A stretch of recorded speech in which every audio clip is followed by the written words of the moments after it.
Si est encore pire, Jean Reno se livre sur cette blessure profonde qui ne l'a jamais quitté depuis l'adolescence. Invité au micro de Léa Salamé pour discuter de son livre Emma, Jean Reno a livré un témoignage poignant sur la mort de sa mère, survenue alors qu'il n'avait que 17 ans. Une disparition prématurée que l'acteur charismatique ne cesse de ressasser.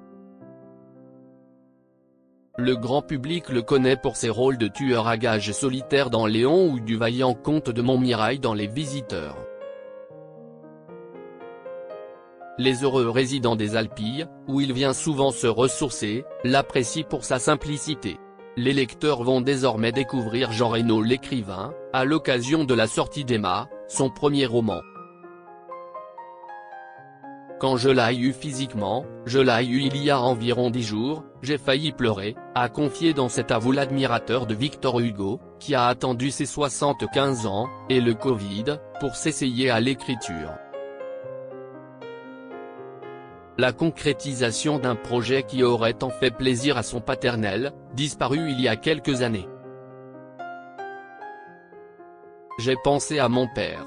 Il aurait adoré, a ajouté, les larmes aux yeux, celui qui se définit comme un raconteur. Si est-il un manque énorme, quand on perd son père et sa mère, confie Jean Reno. Le commissaire Niéman des Rivières Pourpres a poursuivi sa tournée des médias sur France Inter, où il a été interrogé par Léa Salamé sur les ressorts de cette nouvelle corde à son arc. L'intervieweuse l'a interrogé sur le parallèle entre son héroïne et lui, tous les deux ayant perdu leur mère à l'âge de 17 ans.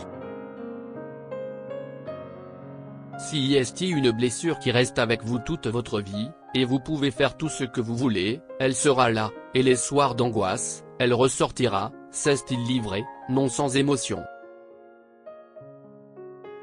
Avant de souligner le vide immense laissé par cette disparition prématurée, si est-il un manque énorme, quand on perd son père et sa mère, tout le monde sait ça. S'il a rappelé que cette expérience était une réalité partagée par beaucoup, Jean Reno a également expliqué la difficulté de surmonter cette épreuve à cet âge.